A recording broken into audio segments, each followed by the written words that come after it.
o Daniel, analista de investimentos da Capitalizo. Vamos falar aí hoje novamente sobre os dados econômicos divulgados na semana, mas antes de mais nada gostaríamos de pedir aí para quem gostar desse vídeo que dê uma curtida, compartilhe com seus amigos e, se possível, aí, se inscreva em nosso canal. Nós vamos falar então hoje sobre o IBCBR, né, que é uma prévia do PIB. Ele é divulgado mensalmente, mas ele acaba, por ter uma metodologia diferente do cálculo do PIB, no curto prazo ele acaba se diferenciando um pouco do outro indicador, até como a gente pôde observar no primeiro trimestre, o IBCBR apresentou uma variação positiva de 0,2% e o PIB veio com crescimento de 0,4%. Então, demonstrando que são dois indicadores diferentes. Numa base aí, num prazo mais longo, realmente os indicadores acabam se aproximando, mas é sempre importante analisar o IBCBR como uma prévia aí do crescimento do PIB, sempre lembrando que o PIB terá aí o seu crescimento divulgado no final de agosto, mais precisamente então no dia 31. Então aqui em relação ao IBCBR nós tivemos um crescimento de 3,29% em junho, sendo que a projeção era abaixo disso, então o indicador vindo aí de forma positiva e inclusive compensando a queda de 3,28% em maio. Essa queda em maio ela foi reajustada, anteriormente aí a variação havia sido divulgada de 3,34%, então teve um reajuste aí demonstrando que junho acabou compensando maio, mas não evitou que o indicador tivesse uma variação negativa de quase 1% no segundo trimestre em relação ao primeiro trimestre, né, quando havia apresentado aí um crescimento de 0,2%. O que nós temos hoje aí é realmente que a greve prejudicou a atividade em si, né, esse percentual, essa variação negativa tem um efeito direto da greve na atividade, nos resultados, né? Mas o mais importante nisso tudo, realmente, dentro da greve, é que a confiança tanto de empresários como de consumidores, né, ela foi afetada. Eu acredito que esse tenha sido o maior impacto da greve, além, obviamente, do que afetou aí a atividade em si. Nós temos hoje, na questão da confiança, os menores índices dentro do setor de serviços e também de construção civil, dois setores que sofreram bastante, né? Inclusive o setor de construção civil vem com 4 anos aí de se retraindo, né? O número de lançamentos caindo a mais ou menos aí 16 trimestres. O setor de serviços foi um setor que demorou a ser afetado pela recessão, né? Inclusive foi o último setor a ser afetado pela recessão e agora é o último, inclusive desses três que nós demonstramos aqui ao lado, contando indústria e varejo ampliado, desses três aqui ele é o único que ainda apresenta uma variação negativa em 12 meses. Na passagem de maio para junho, aí dentro dos segmentos, nós tivemos então uma compensação da indústria, né? A indústria apresentou um crescimento em torno de 13%, sendo que em maio havia apresentado uma queda de 11%.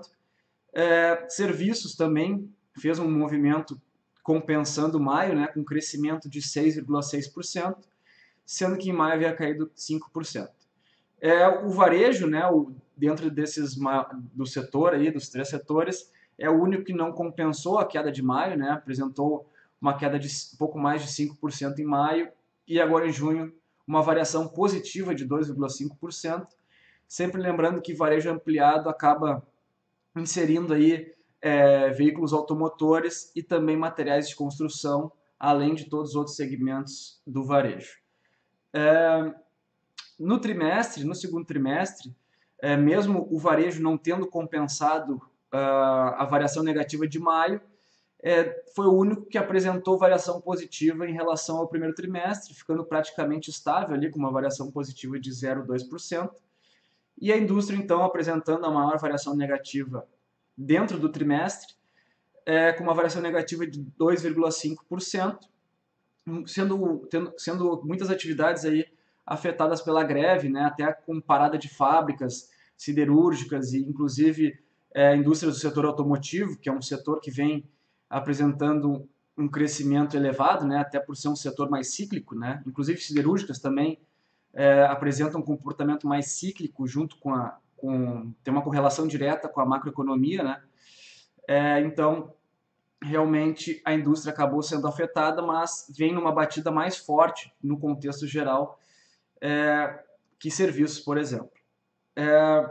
Serviços que ainda apresenta, né, ainda está em campo negativo em 12 meses, diferentemente da indústria e do varejo, que já apresenta crescimento há algum tempo no acumulado de 12 meses. Como eu mencionei anteriormente, serviços é o setor que mais tem dificuldades aí para sair da crise. O que nós temos hoje, então, alguns pontos positivos, né, que no caso é a inflação e juros baixos, né, que tem uma correlação direta, aí, os juros estão baixos e a inflação não pressiona para isso, embora nós tenhamos aí um quadro inflacionário um pouco acima do que tínhamos alguns meses atrás. Nós ficamos desde julho de 2017 com uma inflação em 12 meses abaixo de 3%, e a partir da greve, então, com o desabastecimento, o IPCA, aí, que é o Índice Oficial de Inflação, passando de 4%, e na última divulgação chegando próximo de 4,5%, que é a meta aí do Banco Central. Mas todo esse contexto de inflação baixa e juros baixos acaba não compensando a questão do desemprego. Nós temos hoje aí uma taxa elevadíssima de desemprego, o que afeta diretamente o consumo. E, além disso, nós temos também a questão da desconfiança, né? O consumidor ele ainda não tem aquela confiança para gastar, até porque as vagas que estão sendo criadas estão muito voltadas para o campo informal, e esse é um ponto que acaba impactando aí nos indicadores econômicos, como é o caso do IBCBR. Nós temos ainda as incertezas, né, com o quadro eleitoral, mesmo a gente tendo a confiança do empresariado aí sendo afetada pela greve, ela já vinha, os indicadores de confiança não estavam tão elevados, também por incertezas no quadro eleitoral. Agora nós estamos aí a menos de 2 meses do primeiro turno, né? Então, muitas empresas postergando aí, então, a questão de investimentos, o que também não contribui para o crescimento da economia e acaba impactando também o IBCBR. Passando para as atividades aqui mais precisamente, né, demonstrando a variação nos últimos 2 meses e no acumulado de 12 meses, nós temos dentro do comércio varejista, né, sem considerar aí veículos e materiais de construção, nós tivemos uma queda em junho e em maio, né, essa queda de junho muito voltada para 2 segmentos aí que tem quase 60% de peso dentro do varejo restrito, que é combustíveis e lubrificantes, que já vem com uma queda nas vendas, né, inclusive por causa de preços elevados. E o mais importante aqui, supermercados, produtos alimentícios, teve uma queda de 3,5%, até pela questão da antecipação de compras lá no início ali da greve, e acabou esses 2 segmentos, então, sendo os únicos 2, na verdade, que apresentaram variação negativa e impactando aí o comércio varejista. Mas, considerando, então, o comércio varejista ampliado, nós temos um quadro completamente diferente ali em veículos, motocicletas, partes e peças e materiais de construção, que são, aí, então, atividades mais cíclicas e vêm apresentando recuperação, né? Veículos ali já com uma variação bem forte de 13,2% em 12 meses, materiais de construção com 9,2%. Dentro do comércio varejista, né, sem considerar esses 2 últimos aqui, nós temos o destaque em 12 meses de eletrodomésticos, até pela questão da Copa do Mundo, aí, que apresentam uma variação positiva em 12 meses de 8,8%, estando inserido aí junto com móveis, apresentando então 6,8% num contexto mais amplo aqui, utilizando móveis em conjunto. Então, em relação ao volume de vendas é isso, com um crescimento de 3,6% em 12 meses, considerando o comércio então ampliado, um crescimento mais forte, impulsionado por bens duráveis, aqui no caso veículos, principalmente, chegando então o comércio ampliado a uma variação positiva de 6,7%. Volume de serviço, então, um setor, como eu falei, vem demorando mais aí para se recuperar do período de crise, ainda apresenta uma variação negativa em 12 meses, mais precisamente ali menos 1,2% em 12 meses. Apresentou recuperação, né, na passagem de maio para junho, aí, com uma variação positiva de 6,6%, com destaque para o setor aqui de transportes, apresentando uma variação então de 15,7%, sendo esse então o único segmento com variação positiva em 12 meses de 3%.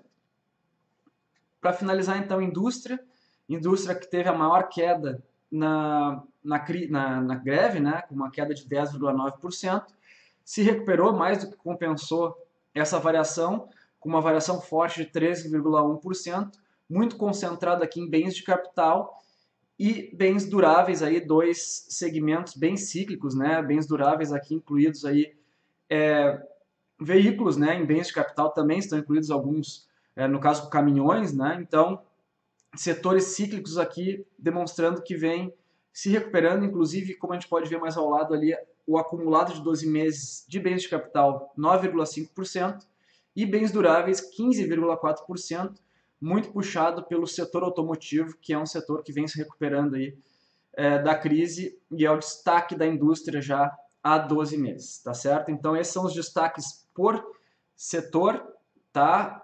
Indústria e varejo tendo saído da crise aí já com crescimento em 12 meses, serviços ainda com uma variação negativa em 12 meses de 1,2%. Esse é o contexto geral, então, da atividade econômica por setor. Nossa projeção, então, ela dá conta de um IPCA aí de 4,1% a 4,3% no final do ano, né? Bem diferente do quadro anterior, aí, alguns meses a gente aguardava aí algo em torno de 3%. Então hoje nós temos algo mais elevado, já com um impacto aí da greve, mas repicando um pouco para baixo, hoje temos 4,5%, acreditamos que vai ficar abaixo disso até o final do ano. Taxa de câmbio 6,6, 6,8, 3,6, 3,8, sendo que hoje estamos acima disso, né? Acima de 13,90, o dólar chegando próximo de R$4. Acreditamos que o impacto, principalmente, seja as incertezas com o quadro eleitoral, e acreditamos que no final do ano venha a cair um pouco, aí chegar em torno de 3,6, 3,8. Meta da taxa Selic muito mais voltada para 6,5%, com chance de chegar aí a 6,75 se tivermos mais uma elevação. PIB entre 1,5 e 1,7. O mercado já vem puxando para baixo de 1,5. Inclusive o relatório Focus saiu aí com 1,49, né? já passando para baixo de 1,5.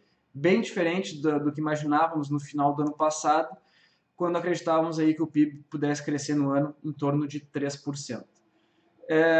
Produção industrial, então, para finalizar, 2,7 a 2,9 até o final do ano. Sempre lembrando que projeções são baseadas no que nós temos de informações hoje, né? Nós não temos aqui nenhuma bola de cristal, né, para dizer que isso tudo realmente vai acontecer.